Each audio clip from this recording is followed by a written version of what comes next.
Amigos, decidi voltar ao estúdio porque tem acontecido muita coisa no noticiário ultimamente que tem implicação profética. O que o presidente dos Estados Unidos, o líder da Igreja Ortodoxa, as Nações Unidas, o Congresso americano e presidentes de Israel e Palestina têm em comum? Bem, nos últimos meses todos foram visitar o Papa Francisco, o líder da Igreja Católica. Sabe, amigos, parece que bem poucos cristãos hoje se lembram por que os protestantes protestaram. Deixe-me explicar. Esses últimos 2 anos foram bem notáveis para a Igreja Católica, começando com a surpreendente renúncia do Papa Bento XVI, alegando o mau estado de sua saúde como motivo. Mas muitos se perguntam se essa é a real história.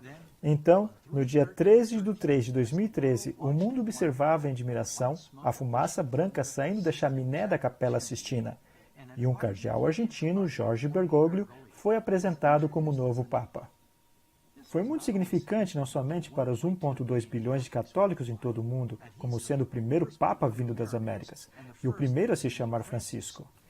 Mas foi especialmente alarmante aos evangélicos que este homem, aparentemente humilde, fosse o primeiro jesuíta a ser eleito Papa. Eu penso que isso tem implicações profundas. Lutero, Calvino, Zwinglio, Knox, Jonathan Edwards, Matthew Henry, Adam Clarke, para mencionar uns poucos, todos identificaram a Igreja Católica como uma besta do Apocalipse 13 e o papado como anticristo. Durante a Reforma, milhares de católicos se voltaram às Escrituras e descobriram a verdade acerca de Jesus. Infelizmente, hoje, a maioria dos protestantes evangélicos tem amnésia de história, todos esquecendo o que é que os separa do catolicismo. E não me entenda mal, o Papa Francisco pode ser uma pessoa absolutamente maravilhosa. Eu gostaria de encontrar com ele. Eu apoio sua posição modesta e conservadora em vários assuntos. Ademais, eu espero encontrar milhões de católicos e ex-católicos no céu. Não estamos aqui falando sobre o temperamento das pessoas, mas sim a posição oficial da Igreja Católica sobre as Escrituras. Por exemplo, será que nos esquecemos da pretensão do Papa de ser Deus na Terra?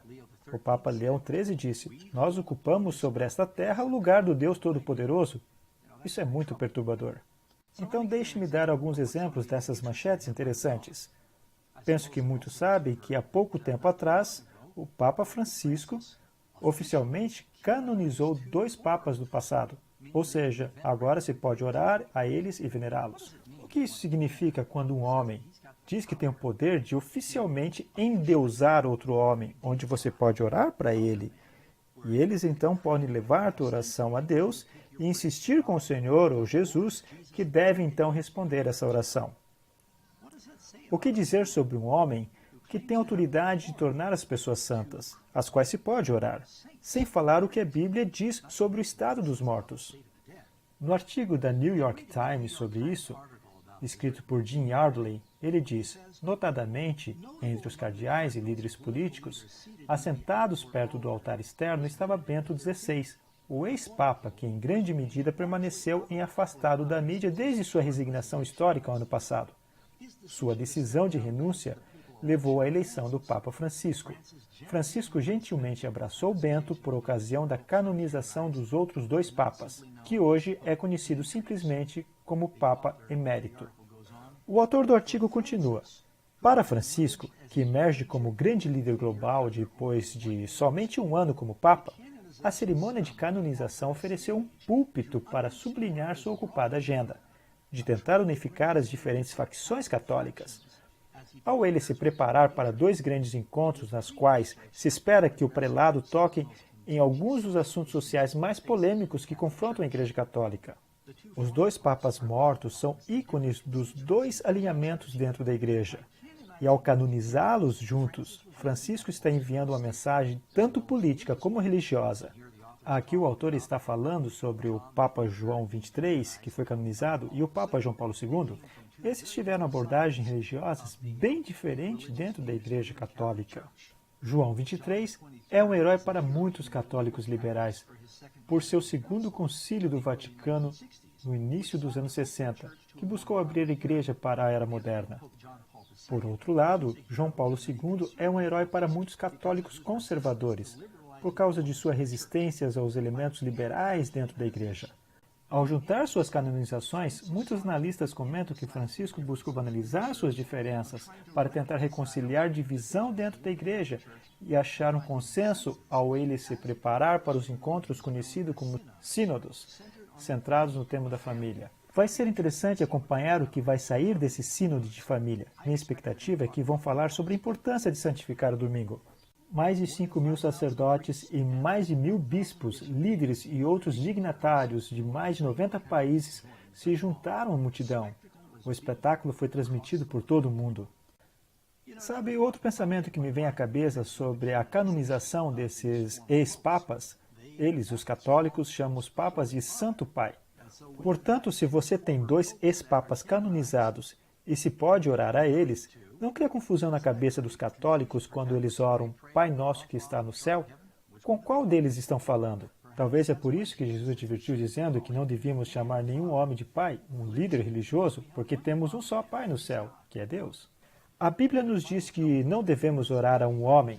Você pode ler, por exemplo, em 1 Timóteo capítulo 2, verso 5, porque há um só Deus e um só mediador entre Deus e os homens, que é Jesus Cristo. Sabe, a ideia que estamos orando a ex-papas ou mortos não é bíblica. Esse também foi um evento interessante, porque nessa gigantesca missa onde esses papas foram canonizados, na verdade tinham 2 papas vivos canonizando 2 papas mortos. O Papa Benedito estava presente. Isso foi um evento muito interessante. Então, outra coisa que aconteceu recentemente é que o Papa fez uma viagem ao Oriente Médio. E parece que ele, de certa forma, se inseriu no processo de pacificação. E os Estados Unidos têm falhado em chegar a qualquer tipo de consenso entre os líderes de Israel e os palestinos. Então o Papa disse, deixe-me fazer um lance aqui. Então o Papa veio com grande pompa, ele visitou uma variedade de lugares santos e tem em mente que há muito significado nisso. Não é um acidente que o Oriente Médio representa os lugares mais sagrados da história, para os muçulmanos de todo o mundo, para os católicos, para os protestantes e para os judeus. Sua ida para lá tem muito significado e o Papa aparecendo em lugares como o Monte do Templo, onde está situado o Domo da Rocha, o lugar onde estava o Templo de Salomão, o lugar onde Jesus ensinava, onde os judeus gostariam de construir o templo outra vez. O problema é que, atualmente, tem um dos santuários muçulmanos mais sagrados lá, chamado Domo da Rocha. Mas sua presença lá e deixando ser fotografado, me trouxe à mente alguns versos da Bíblia em 1 Tessalonicenses 5, a partir do verso 1. Mas, irmãos, acerca dos tempos e estações, não necessitais que vos escreva, porque vós mesmos sabeis muito bem que o dia do Senhor virá como ladrão de noite. Pois que quando disserem a paz e segurança, então lhe sobrevirá repentina destruição, como as dores de parto àquela que está grávida. E de modo nenhum escaparão. Mas vós, irmãos, já não estáis em trevas, para que aquele dia vos surpreenda como ladrão. É por isso que deveríamos estar acordados, sóbrios e enxergar essas coisas que estão acontecendo perante nossos olhos. O Papa também se encontrou com os líderes da Igreja Ortodoxa Bartolomeu, o primeiro, o patriarca. Eu achei isso muito interessante. Ele é o líder de 200 milhões de cristãos ortodoxos. E tem havido uma separação dividindo a Igreja Católica da Ortodoxa por mais de 1000 anos. E estão buscando unidade.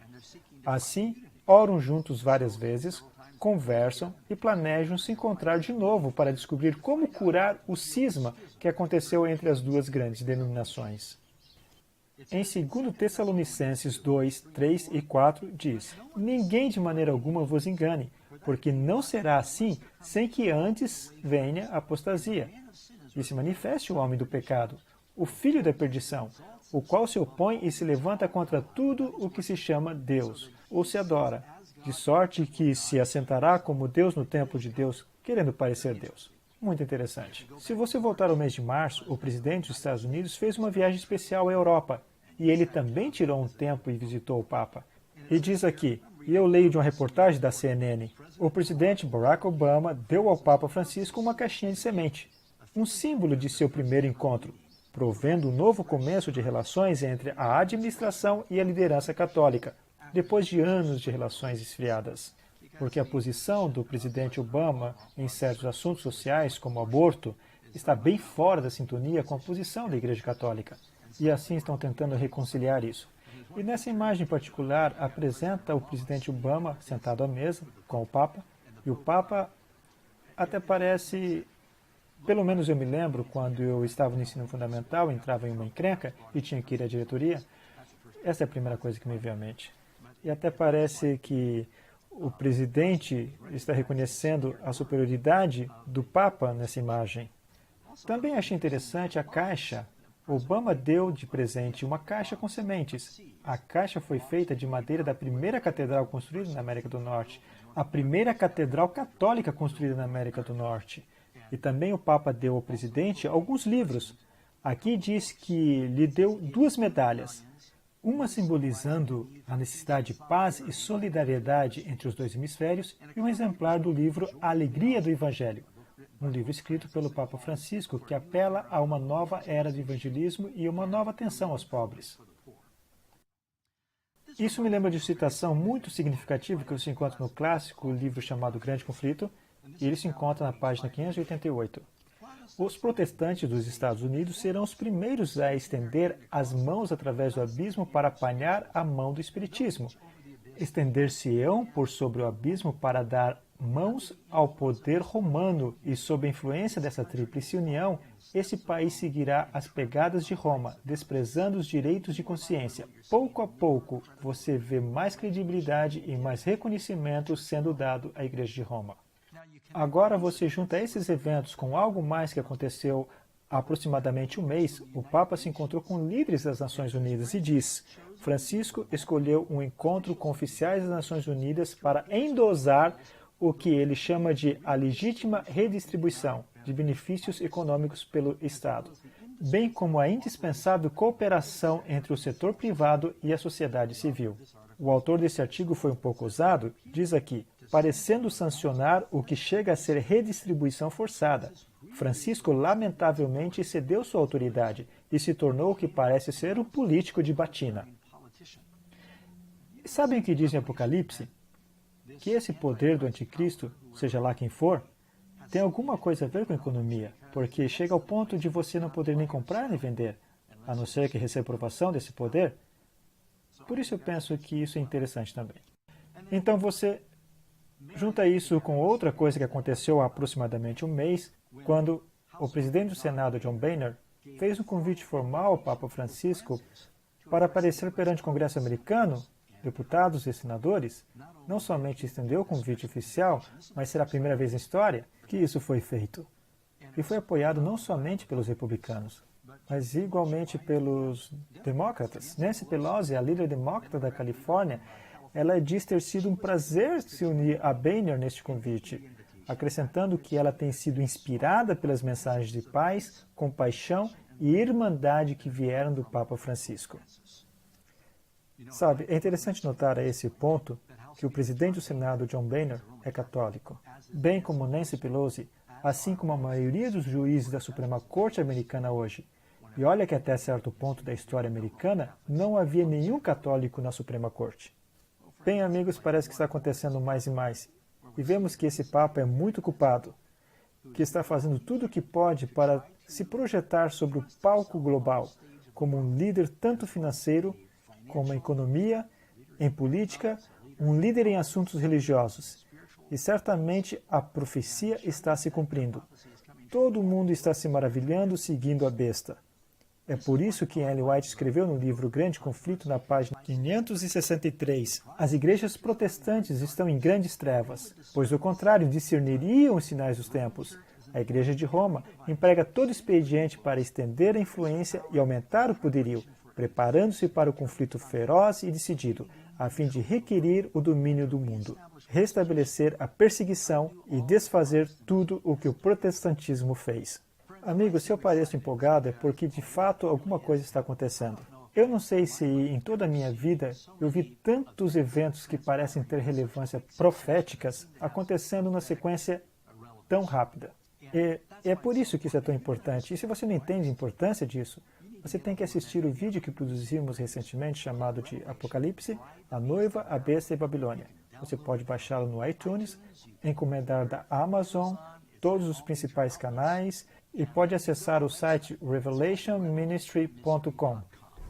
Bom, amigos, ao vermos esses diferentes componentes da profecia se encaixando, isso não deveria nos assustar, na verdade são boas novas. Me lembro do verso onde Jesus disse: ora, quando essas coisas começarem a acontecer, olhar para cima e levantai as vossas cabeças, porque a vossa redenção está próxima. Lucas 21, 28.